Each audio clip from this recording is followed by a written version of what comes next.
scorpion, obviously, but it's work done with beads and metal wires. You see it all over the place in southern Africa. It's very impressive. They can turn it into virtually anything, and it's very cheap.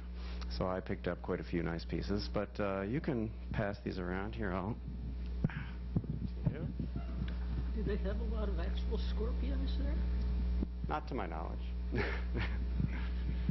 All right, so I teach European and African history at Alfred State College, and my research is mainly in African history, especially Southern African history, and I'm particularly interested in politics, and I'm particularly interested in the whites of Southern Africa. So that's really my area of expertise. So if you ask me a lot about how the blacks of South Africa feel about Mandela, or how the blacks of South Africa feel about their future, I won't have, my insights will be limited, let's put it that way, but the whites are my particular research interest.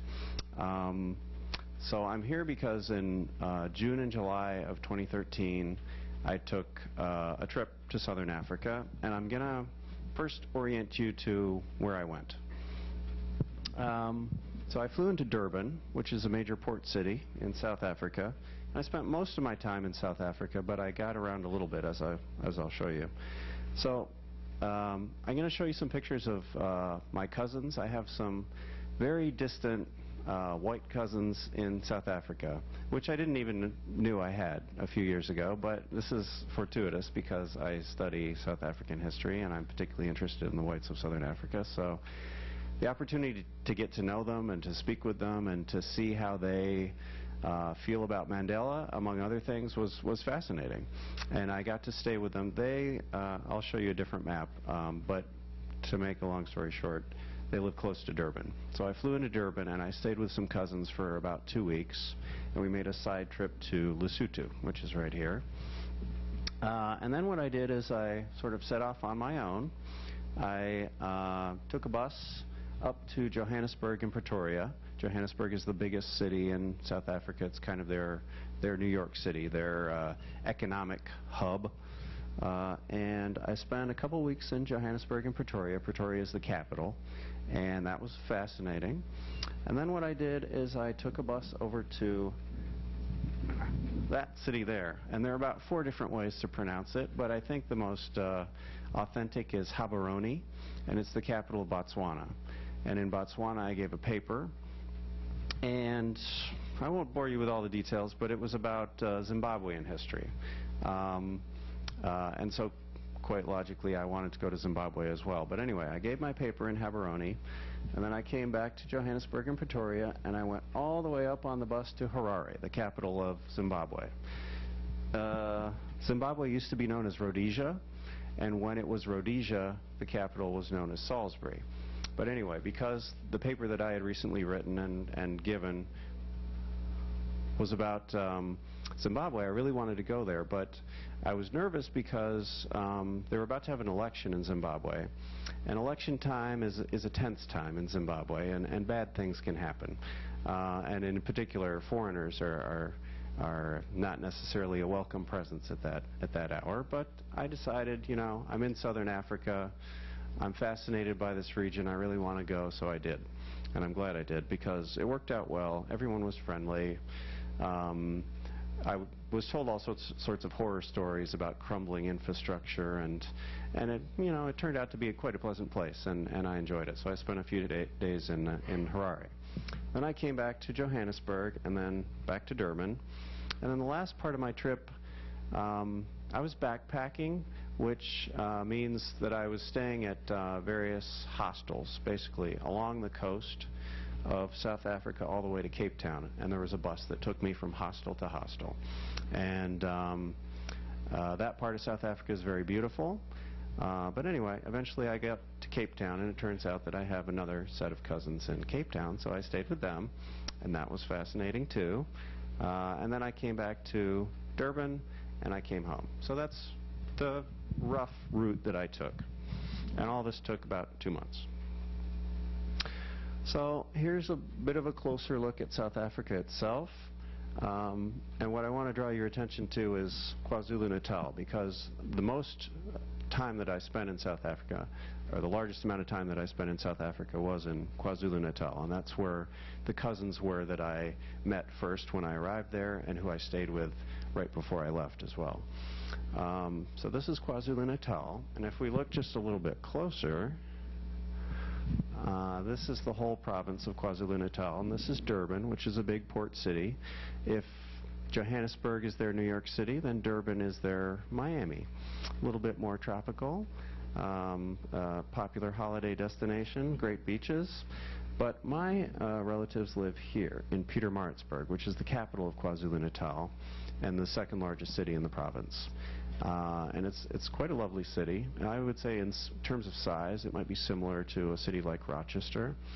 But KwaZulu-Natal is a little bit greener, a little bit less arid than many other parts of South Africa, so it's very nice.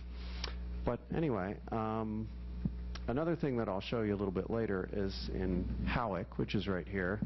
So just keep that in mind. But anyway, that's where I spent the most amount of time in South Africa. All right, so these are some of my cousins.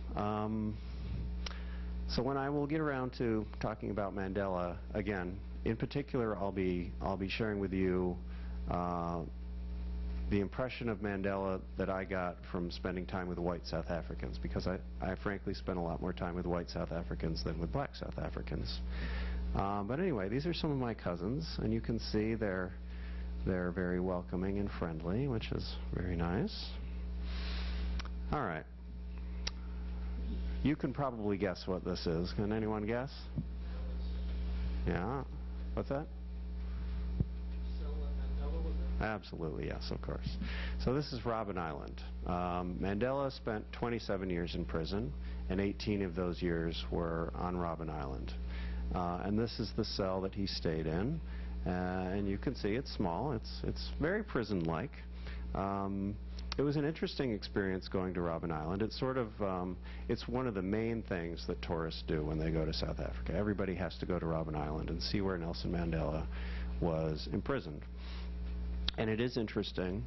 I think one of my reactions was, I think when you go to Robben Island, you're sort of supposed to be horrified by the ordeal that Nelson Mandela went through, and I'm not sure that going to the island itself conveys that, because, to be honest, the island is rather pleasant, and the prison isn't in itself that horrifying, but the experience of being there for 18 years is of course another matter. But anyway, I'm glad I went. I also, when I was in Johannesburg, went to the Apartheid Museum. And it is a fascinating experience. I'll be honest, I've read a lot about apartheid, so it didn't teach me a lot about apartheid that I didn't already know, but it was fascinating, and it did have a very extensive exhibit about Mandela, as you might expect. And this is from the exhibit about Mandela. There was actually, when I went to Howick, and as I'll explain, Howick is it's called there's something there called the Mandela Capture Site. In 1962, Mandela was captured at a roadblock in Howick, and this is when he this was the last time he was arrested by the South African police, because after that he was put on trial twice, and the second trial resulted in his being convicted and given a life sentence. So it's an important site from the perspective of the history of Mandela and the history of the country. But anyway, at this site in Howick and at the Apartheid Museum, they had the same exhibit, which was a series of posters about Mandela's life. And this is just one of many signs of how important Mandela is to South African culture and history and identity. He really is everywhere.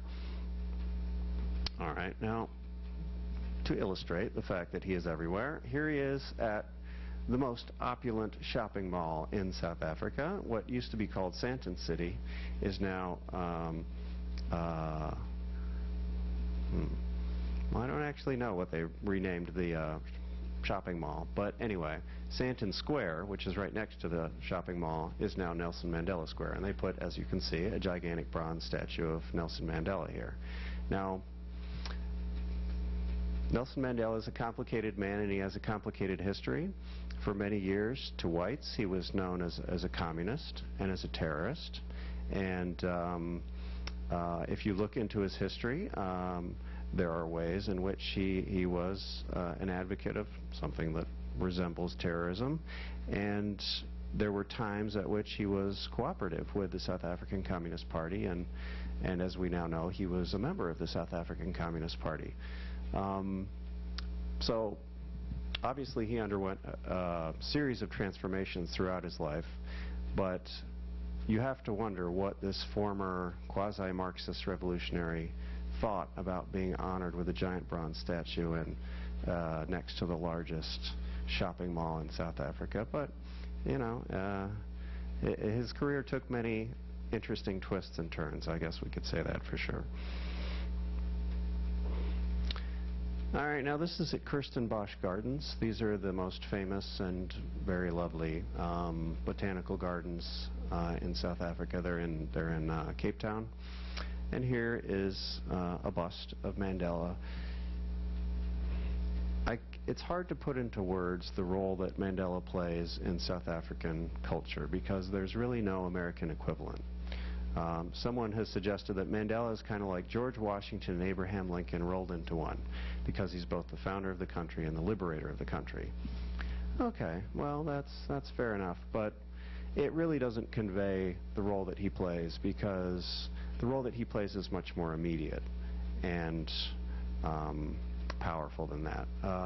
You know, we all, well, many of us anyway, may respect George Washington or respect Abraham Lincoln, but we don't talk about them all the time. They don't play in nearly the same way an ongoing role in our culture. But Nelson Mandela is sort of present in South Africa in so many ways that they aren't. So again, there's really no equivalent. But part of the result, one of the results, is that he crops up everywhere. You're walking along in a botanical garden, and bam, all of a sudden there's Mandela.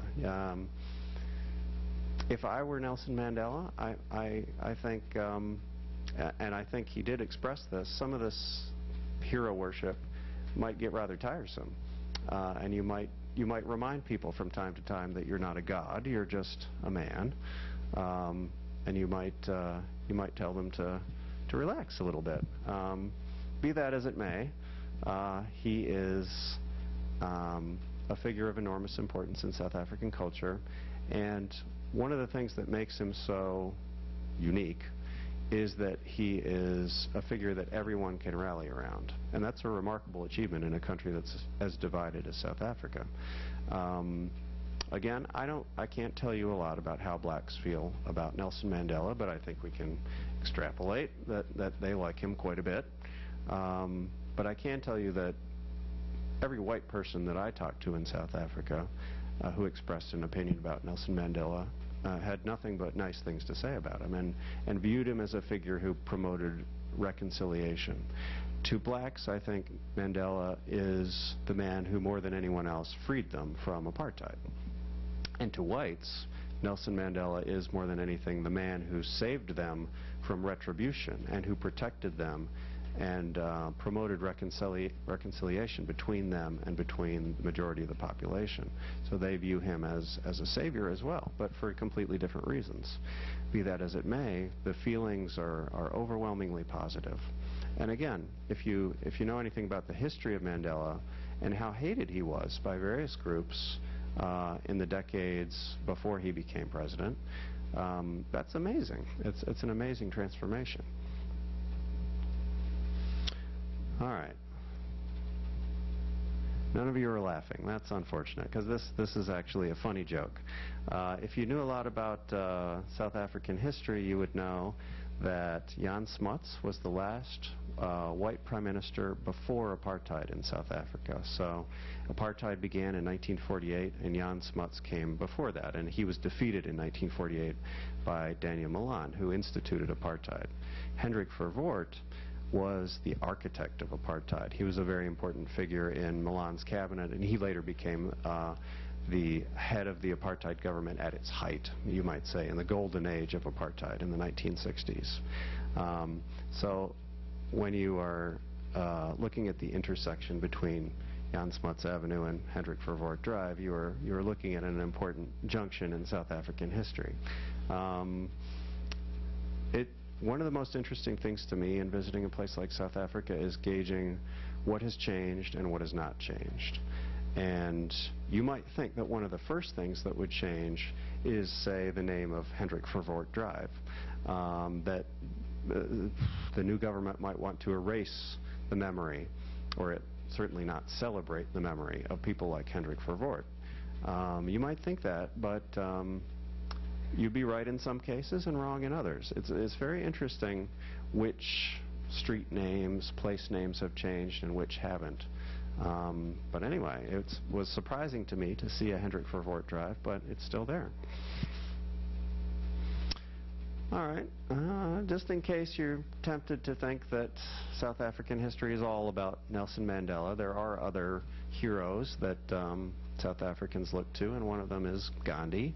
Gandhi spent a lot of time in South Africa. He really became an activist in South Africa, and partly because he became so frustrated with the lack of progress in South Africa, he migrated to India, with fateful consequences, of course, for India and the world. But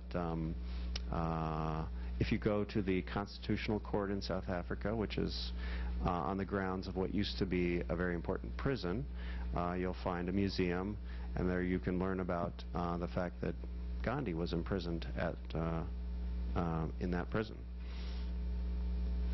All right, here's some more images of my cousins. We like to, or rather, they like to watch Who Wants to Be a Millionaire late in the evening, have a nice dinner, and watch Who Wants to Be a Millionaire. Of course, another interesting thing about this trip is you're always intrigued by how foreigners perceive Americans and how foreigners perceive America. And the biggest impression that I came away with was that no one was particularly interested in asking me about America, because everybody thinks they already know America. They watch our TV shows and they see our movies and they listen to our music, so they think they understand America, which is extremely frightening, because if that's where they're getting their impression of America, well, we all know what our TV and movies are like. So nonetheless, you know, I extended to my cousins the invitation to come visit America, come visit me, but honestly they didn't seem that interested in going to America. America is on TV, they know all about it. It's a strange phenomenon, but I'm not sure if that would be the case in other parts of the world, but that was the general impression I got. Do they hate America? No. Do they love America? No. I mean, they think of America as a place where there are lots of rich people, and we have a lot of car chases and a lot of torrid affairs, and it's just the way it is. So I guess it's not all bad. So one of the things that makes Southern Africa so interesting is the clash of cultures. Of course, you're familiar with the fact that there are blacks and whites in South Africa. There are other groups as well. But an interesting new cultural dynamic is the Chinese. So historically, there aren't many Chinese immigrants in Africa, but recently there are. And there's a lot of Chinese investment in Africa. This is a little bit of Chinese architecture which has been inserted into the University of Botswana because the Chinese government funded a cultural center at the University of Botswana. So you see evidence of Chinese investment, you see evidence of Chinese cultural exchange with Africa, and you see evidence of Chinese settlement in Africa, and in particular you see a lot of Chinese immigrants running convenience stores and grocery stores and that sort of thing. And it's, of course, always interesting to gauge how welcome these newcomers are. And I think it's fair to say that there's a lot of skepticism among Africans about the Chinese and about Chinese investment and about Chinese settlement. But it's probably fair to say, quite honestly, that there's a lot of skepticism about immigrants in general. In South Africa, there are millions of immigrants from all over Africa and to some degree all over the world. And of course, this being a relatively poor country with a lot of challenges of its own, a lot of South Africans feel that they should not be wasting their time and resources helping people from other countries, that those people should go away and the jobs, for example, should go to South Africans. So there's an interesting dynamic there, and a certain amount of hostility, but it's not, it doesn't boil over very often. Oh. Can you still hear me?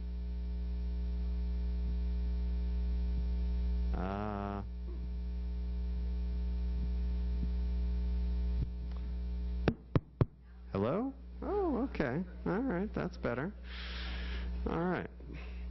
So, all right. Now, so I mentioned I was in Pretoria. Well, it's a small world, and it just so happened that this was in June of last year, and that was the same time when Nelson Mandela was close to death. He was in the international media, and he was in hospital in Pretoria. He was in very serious condition. A lot of people thought that he would die at any moment. And it just so happened that the hospital that he was being treated at was on my way from my hostel to the center of Pretoria. So every day I would pass by this hospital, and there were legions of journalists outside of it.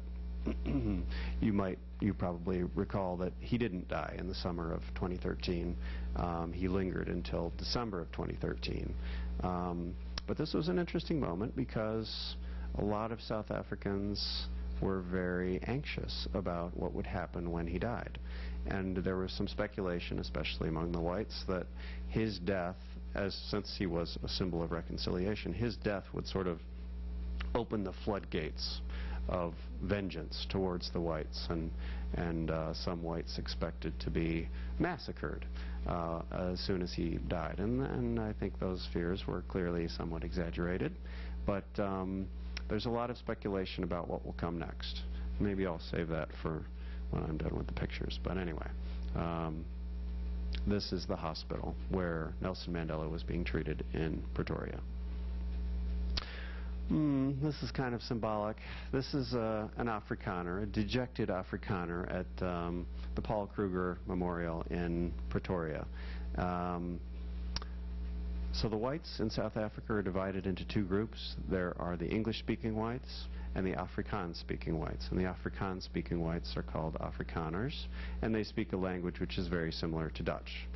Most of the whites in South Africa are Afrikaners, and the apartheid government was dominated by Afrikaners. The Afrikaners have a very strong sense of history, a lot of pride, and, you know, for them to surrender power was difficult. And now, in many ways, the Afrikaners are much less important in South Africa than they used to be. You can certainly see that in Pretoria. Pretoria used to be the capital of South Africa and an Afrikaner city, had a very Afrikaner character. Well, that has changed, and many other things have changed.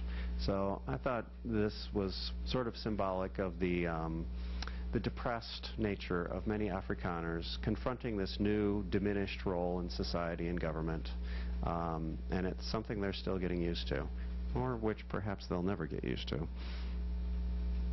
This is the outside of Mandela's cell at Robben Island, and not a very remarkable picture, but there it is. It's the one in the middle. I don't know why I included this picture, but for fun. My cousins in Pietermaritzburg are automobile enthusiasts. They have a few classic cars. This is a kit car, I think. But anyway, there it is for what it's worth. Can't go to Africa and not get a shot with a zebra. This is in a little wildlife preserve right outside of Pietermaritzburg. Very friendly zebra. Now this is Howick, which I mentioned to you before. This is the Mandela capture site. So at the Mandela capture site, they have a little museum, and they have this memorial. These are metal rods sticking into the sky, and from any angle other than this one, they look like a big mess. But from this specific angle, they look like Nelson Mandela, and it's pretty neat. But anyway, as I said, this is right outside Pietermaritzburg, and this is where Nelson Mandela was captured and then endured 27 years in prison. Okay, well that appears to be all my pictures. So I want to make sure that there's plenty of time for you to ask questions. So I'll just conclude by speculating a little bit on the future of South Africa after Mandela.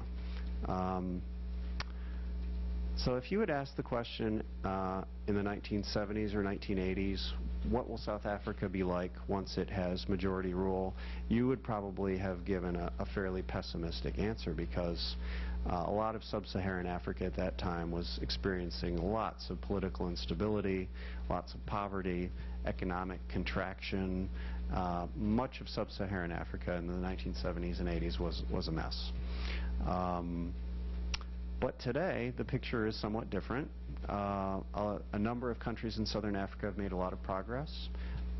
Democratic institutions have taken hold in many African countries, and that's not something that a lot of Westerners know about, but it has happened. And a lot of economic progress has been made as well. A lot of economic expansion and liberalization, I suppose you could say. But when you ask the question about the future of South Africa, of course, it's hard to answer, because there are a lot of African models that South Africa might follow. The one that sort of looms over the conversation is Zimbabwe, because Zimbabwe used to be Rhodesia. It used to be ruled by whites. It used to be quite prosperous.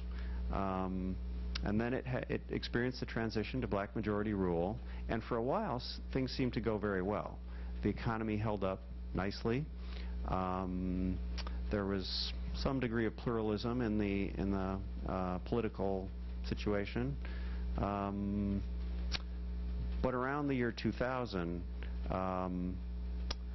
Robert Mugabe, the president of Zimbabwe, experienced some electoral setbacks. He began to feel insecure in his rule, and he began to target whites in particular, scapegoat whites for those electoral problems. He began to confiscate land from white farmers, and he began to crack down on the opposition. And to make a long story short, the country imploded in many ways. The economy nosedived. They had massive inflation. They had to give up on their currency eventually. They now use the US dollar. And most of the whites left the country, and most of the blacks became unemployed. So it was not a happy ending, and it still isn't a happy ending. So the big question that many people are asking in South Africa is, will this happen to us? You know, we've had this honeymoon period. Things have gone reasonably well. Some whites have left South Africa for a variety of reasons, but most of them have stayed.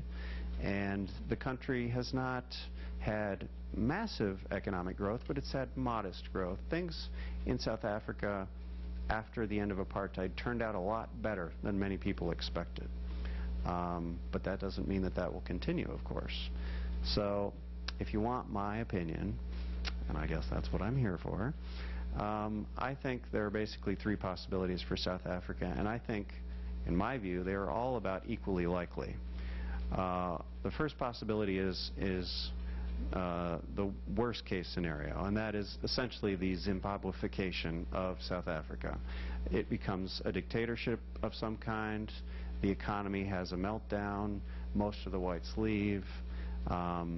And I think, you know, that might be a 33% likelihood. I think that is a real possibility, because to an African politician in trouble for whatever reason, the temptation to lash out at the whites and blame the whites and divide society in order to score political points is a strong temptation. And you see it in South Africa happening, and it could easily happen more. So that's one possibility. The best case scenario is another possibility. The best case scenario, I think, would be that South African growth rates pick up, that the black middle class, which is already large, continues to expand, that the whites feel reasonably secure, and that they can stay in South Africa and help South Africa with their skills. That there will be a democratic transition, that the democracy, which right now is dominated by the ANC, will slowly but surely become more pluralistic, and other parties will blossom, and the ANC will eventually either fall from power voluntarily or will have to share power with other parties. That's a real possibility, and I would say that's about 33%. And the last possibility is sort of a middle ground option. It's South Africa muddling along, more or less as it has for the last 20 years.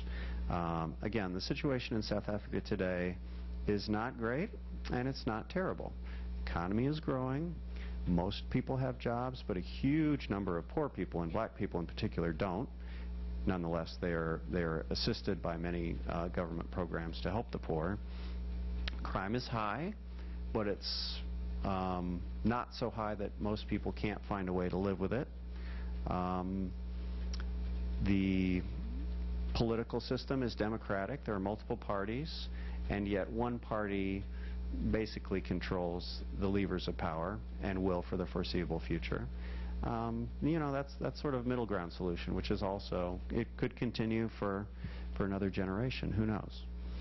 So those are the three possibilities that I see, and again, I wouldn't be surprised to see any one of them become a reality. And I think the future of the country is very much in the balance. So I would be happy to answer any questions you might have. Yes? Did you have any interchanges with any black people? Sure. I did. Again, not as many as I had with white South Africans, and not as many as I had with Dutch backpackers, but yes, I did. Are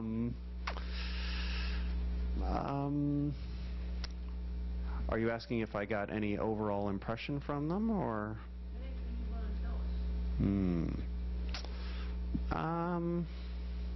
Were they working in places where you happened to go in? Absolutely, yeah. I mean, I had a lot of commercial intercourse with black people selling me food, for example, but we didn't have very in-depth conversations. I'll be honest. When I was backpacking, I did meet some black South Africans and black Africans.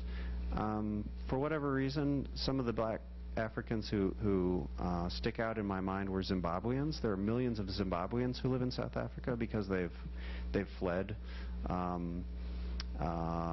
Zimbabwe because of its internal problems.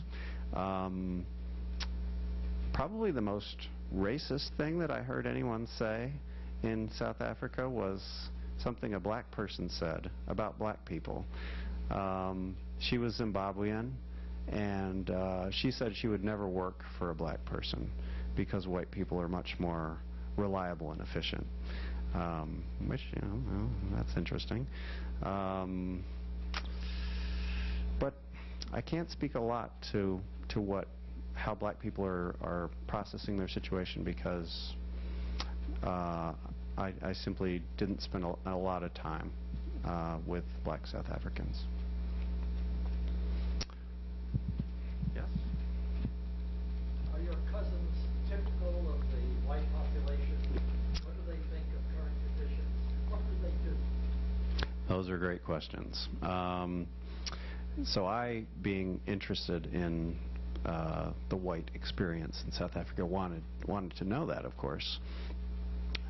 Quite honestly, I think my cousins are probably upper middle class. They're probably not super typical. They're not rich, but they're one of them was a lawyer, and another one was sort of a real estate developer.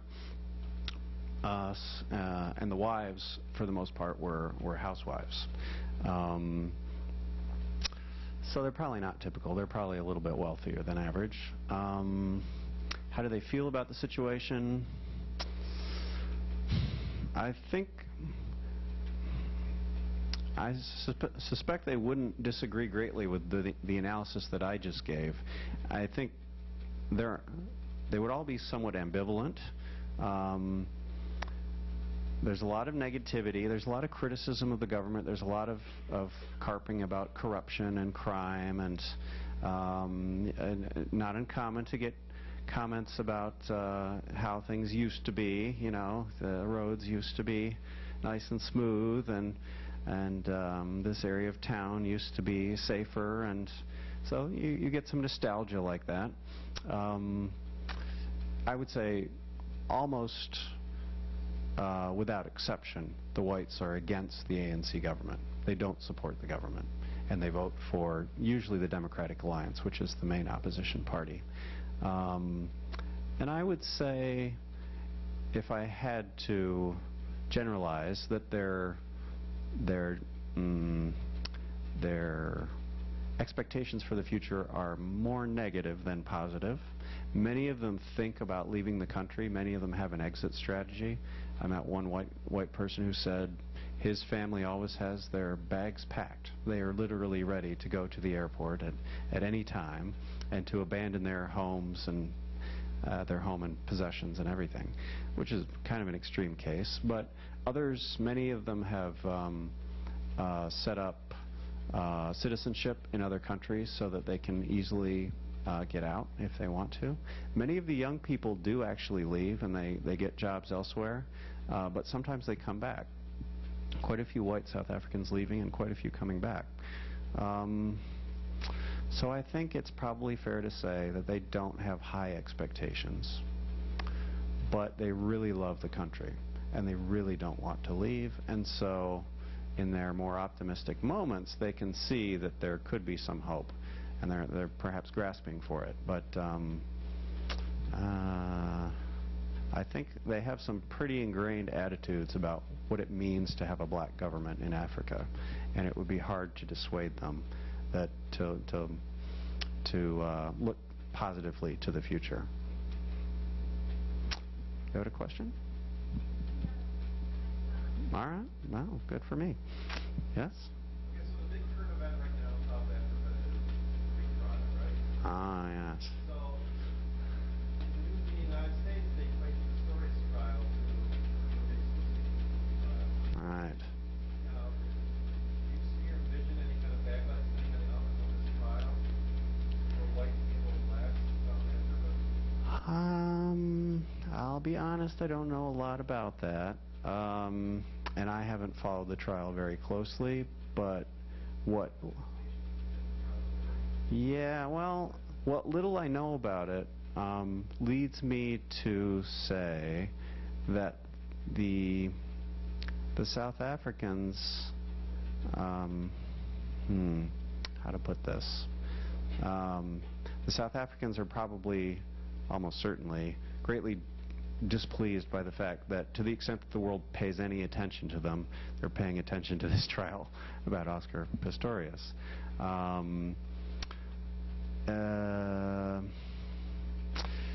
There is a lot of news coverage of sensational crime-related stories in South Africa. You see it. The newspapers are full of crime stories, to be honest, and you can see why that would give people a negative impression about the country and make them think about leaving, among other things. I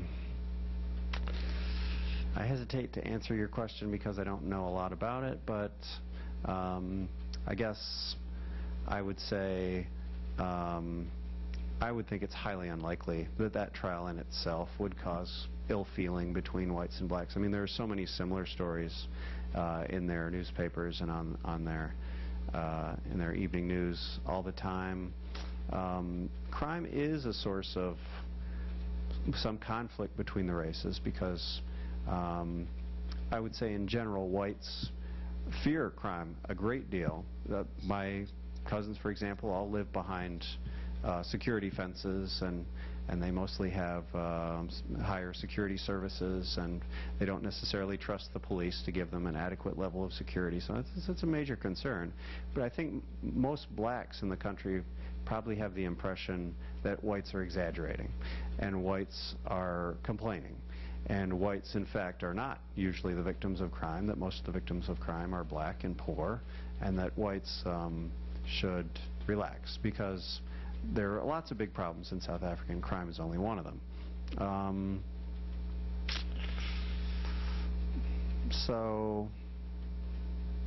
And that probably is about the extent of my knowledge about, that I could base an answer to your question on. So I'll probably stop there. Yes?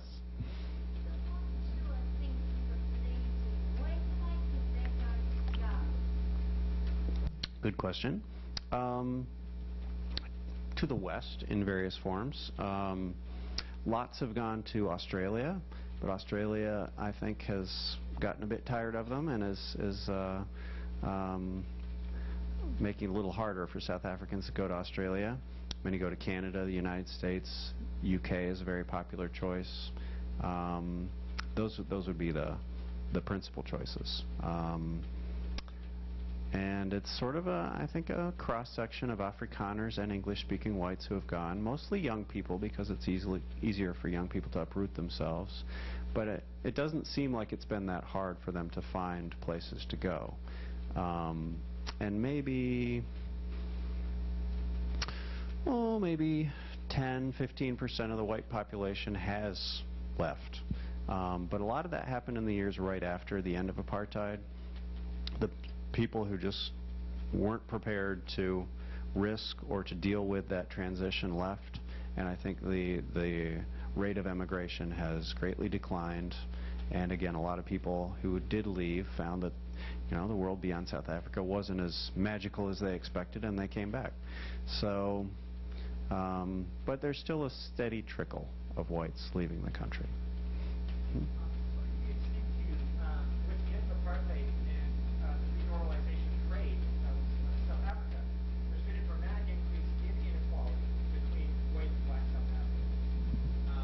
And, well, at least according to I was wondering if you could speak to that.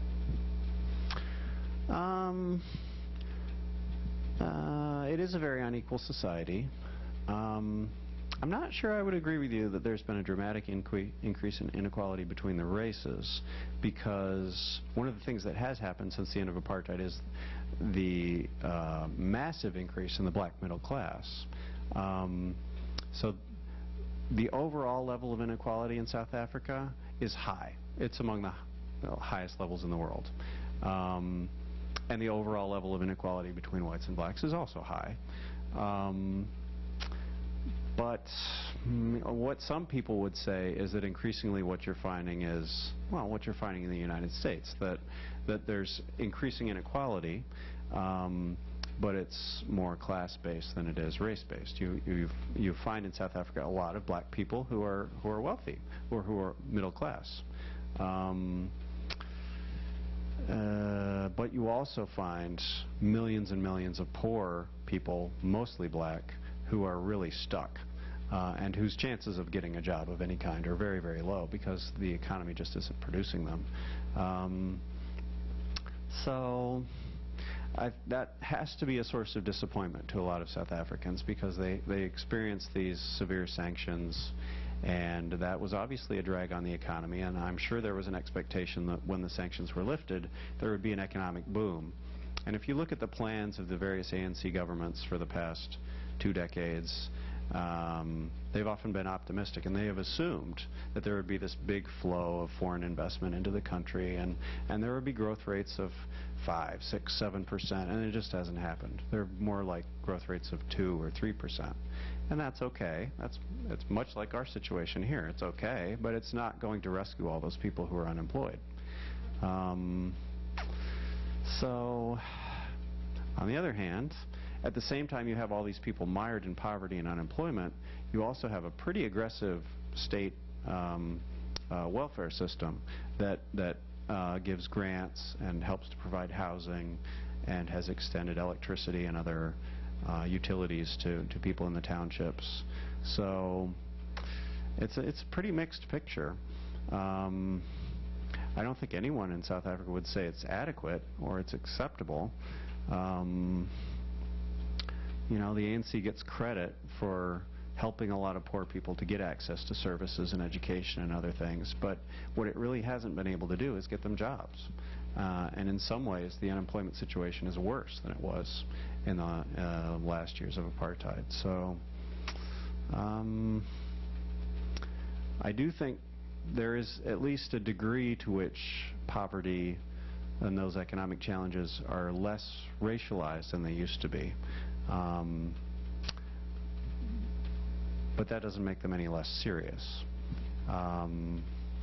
So I guess the best answer I could give is, you know, everything that you say is true, and those problems are still festering. They're not being solved, and increasingly people are frustrated with the inability of the government to solve them, and the corruption in the government and the ineffectiveness of government programs. So you would think that would lead to eventually a new political situation where the ANC perhaps loses power and some other party arises to take power.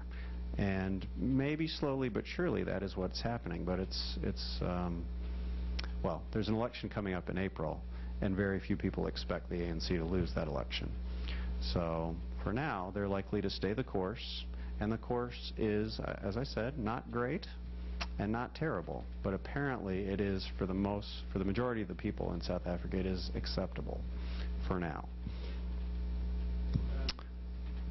1 o'clock, so... Okay. But if people have more questions for Nick, please come to the front and ask. Meanwhile, thank you for a great talk. Yes, thank you very much for coming.